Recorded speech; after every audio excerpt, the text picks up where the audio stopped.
Welcome to the Business for Aligned Women podcast. I'm Honey. I'm a coach working primarily with women and specializing in aligned business, personal transformation, and embodiment.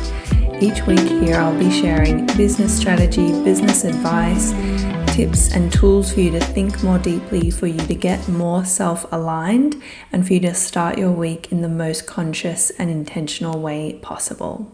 Today we're going to be talking about 4 tips to start selling.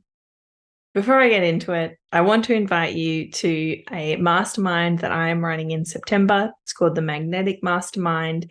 It is all around marketing and understanding your business with absolutely crystalline clarity so that you can sell it in a way that is authentic and non-salesy and non-tacky, but very, very clear, and starting to get you to talk to the right audience who are ready for you and are able to work with you and have the space and the time and the finances to invest in you. This is something that's happening for the whole month of September. It includes the option to upgrade to have a one-to-one session with me included in that, and that is the only way to access me in a one-off one-to-one session where we can dive into your business on anything that you're interested in. It could be really helpful to do the mastermind, do all of the work in the mastermind, and then have a session either in the middle of it or at the end of it to just needle down and dive even deeper into the specifics and the individual nature of your business. This is a 1-month incubator and it is priced at 444 Australian dollars. It's the last time I'm going to be offering any kind of incubator at that low price point. So if you've been thinking about working with me, or you know you need help on this, or if you've started a business but it's not going very well and you're struggling to sell and you're kind of getting crickets, or if you're ready to begin a business, this is going to be super, super helpful. I will put a link to the mastermind in the show notes, and please feel free to send me a DM if you have any questions on that one. All right, 4 tips to start selling. So the first thing that I really want to point out is you needing to reset your mindset. You need to reset your perspective. So I polled my Instagram community, and I think it was like 88% of the people who responded to the poll said that they avoided selling because it gave them the ick. Now, what is the definition of a business? If you don't know the definition of a business, you probably shouldn't have one. And you should probably go away and read a few books and come back, or work with a coach, because the definition of a business is that it exchanges either a product or a service for profit. That is what a business does.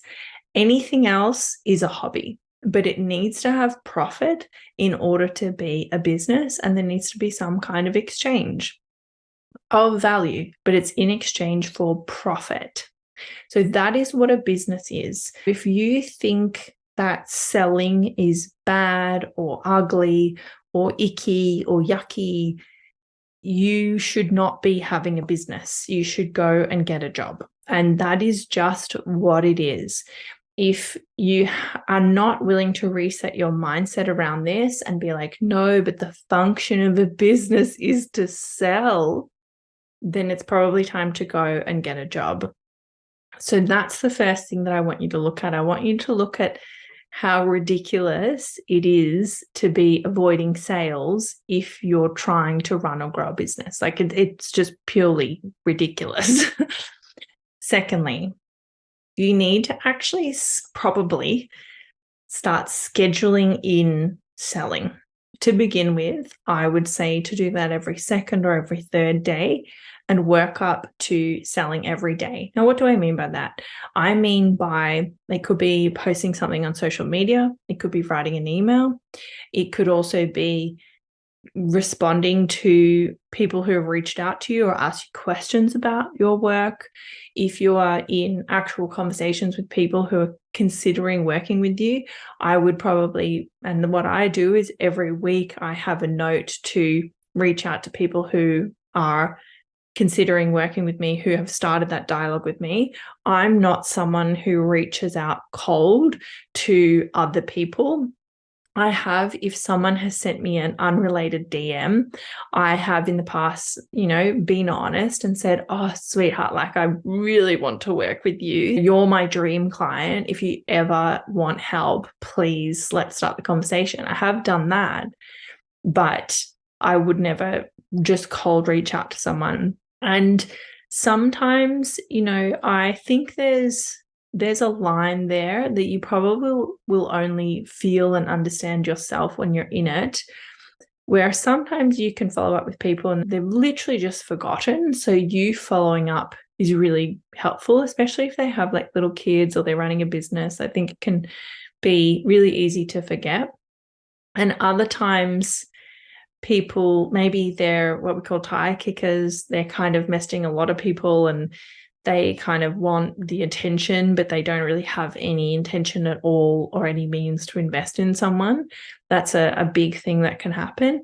And other times there's a point for me where it's like we could keep kind of going back and forth and you could keep asking questions and quizzing me, but the fact that that's kind of what's happening to a elongated extent. So of course, like a few questions in a few weeks, but if it's really pushing out months or it's many, many, many questions over a long time, I would just say they're not ready. They don't trust me, or maybe they're not ready to invest. So that's probably not someone that I would follow up with. But maybe I'll follow up a couple of times and just see where things are at, because sometimes it can be that people have just forgotten. In the past, I have followed up with people more than I would today. And the reason for that is that there's been a couple of times, probably only twice, where I've followed up with someone and I've kind of reminded them and they've ended up signing up. But I think they were at a period in their life where the fact that they weren't signing up on their own was pointing to their inability to be organized or their inability to focus or their lack of organization skills. And they should have just been allowed to kind of fall off because they weren't ready. But these are all little nuances that you will work out when you start to get into it. And it could be that your business that isn't appropriate, just I'm thinking about a product-based business like a candle or something. If someone's asked you a question about your candle, you could respond and be like, please let me know if you have any other questions, but you probably wouldn't message them and go like, hey, wondering how you're feeling about my candle. But in the case of e-commerce and products, I would have set up retargeted Facebook ads to do that for you without you needing to be in someone's DMs. So schedule it in. Either that is part of your weekly or monthly content schedule, like Tuesdays you're going to sell X, Wednesdays you're going to sell X, and also pop some time in to follow up on potential leads or potential clients. Number 3 is to remind yourself of your impact. One way to do this is to have a look at client testimonials or have a look at the clients who you've worked with and how they've grown. Or if people really say love your product, like you have a particular candle that people just cannot get enough of, sit with that, read that, and remind yourself that I'm doing a good thing. I'm either, actually helping people, or I'm just bringing some joy into people's day. And, my product and my service is of good quality, and I know that I'm in integrity. Fourthly, don't expect instant gratification. Instant gratification is probably one of the biggest enemies of my business. And it's something that I see really let down a lot of women. And in the last year, I've had a couple of clients who were going really well when we were working together, and a few months later just gave up. They just gave up and they just stopped. That's fine. And you never know what's going on in someone's lives. But I know definitely for those two they were really expecting instant gratification. They were expecting to post one thing, two things, and to have $100,000 business. And that's just not how any of this works. Of course, there's potential to go viral. Of course, you could start posting or showing up at markets and you could be in a 6-figure business in a month. That is a possibility, but it's not the average and it's not what most people will find happens. And it absolutely won't happen if you're refusing to be the talent in your business. So many people who go viral, it's because of a connection to that talent, to that person and their idea or their personality. And if you are hiding away from the camera, that won't happen. I can guarantee it won't happen. So don't expect instant gratification. Understand that things take time and they deserve time. And you're actually building permission with your audience to sell to them, and you're building trust so that they can invest. And both of those things actually require quite a bit of time. I hope that these 4 points are something that you can take away. Think about that definition of business. Go and schedule selling into your schedule or your calendar today. Have a look at your client testimonials so that you don't feel icky when you sell. You know that you're doing something that's good and helpful.